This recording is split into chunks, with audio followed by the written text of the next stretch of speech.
Hi, Chris here, and this is Kerbal Space Program 1.2, loud and clear.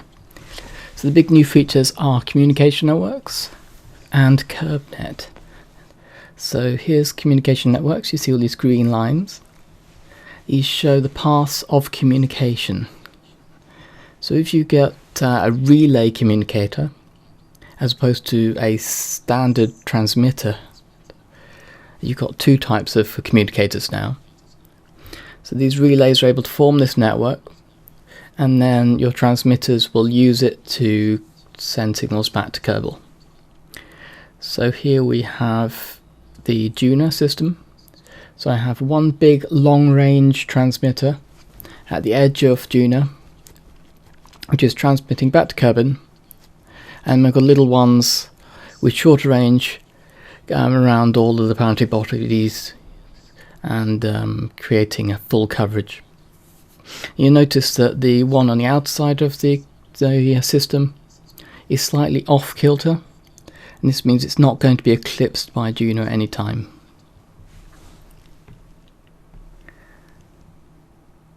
So here we have a little transmitter. We see we've got the transmitter sending back to Kerbal. We've got a couple of batteries, so if it's ever in shadow, it can keep transmitting. We've got a needlessly large number of solar panels, and of course we've got our probe core, and this is Kerbnet. I'll go over Kerbnet again a bit later, but the important thing to remember is that all ships, all probes have a tiny short range communicator which will link onto this network, but for interplanetary flight that's not really good enough. Anyway, so here we have the probe flying over Kerbal. So I'm going to look at Kerbnet. You've got a little button here. This is new. You don't need the relay for it to work. You just need a probe core, but you also need to have network access to Kerbal. So for this very simple probe core, we only have a very simple black and white display. But if you switch up to the more advanced probes, then you start getting color, you start getting more resolution, things like that kind of thing. It gets much better. So you hit refresh. I'm just going to fly around and see if we can find any anomalies. So the easiest anomaly to find is this little black monolith by near the Kerbal Space Center. This actually marks the Kerbal Space Center, so there isn't anything to find here.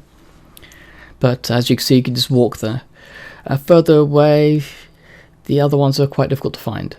So we're going to use a super advanced probe. This one you see high resolution, lots of color, and we're going to search around, see if we can find another anomaly. So we're hitting refresh as we go around the planet. Use time accelerate a little.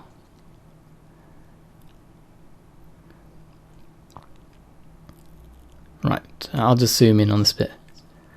So you see a little question mark just at the top of the display there, and that denotes an anomaly. See that we can mark it on this little display, and we can mark a waypoint. Now if you close the field of view, you can make that waypoint far more accurate. So just refresh as it comes round. You set up your waypoint on this. You can use the field of view, which is like a zoom. You can try to get it as accurate as possible. Then once you're satisfied, you can switch to a different ship, and that ship can land at your waypoint. So the waypoint is maintained between different ships. So what you're meant to do is you have your probe in orbit. Your probe scanning the planet, it finds the anomaly, you get your lander and your Kerbal to go down and land next to it, and that's your anomaly. So getting a bit closer now.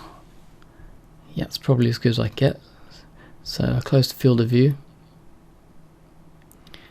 A bit more. Alright, let's get a nice accurate waypoint set. Set the waypoint. and then I come down for land. I just used the probe. This is needlessly large probe. And there we have our anomaly. You see that little thing there? Just going to fly past. I don't think I'm going to be able to land this. So there we have it.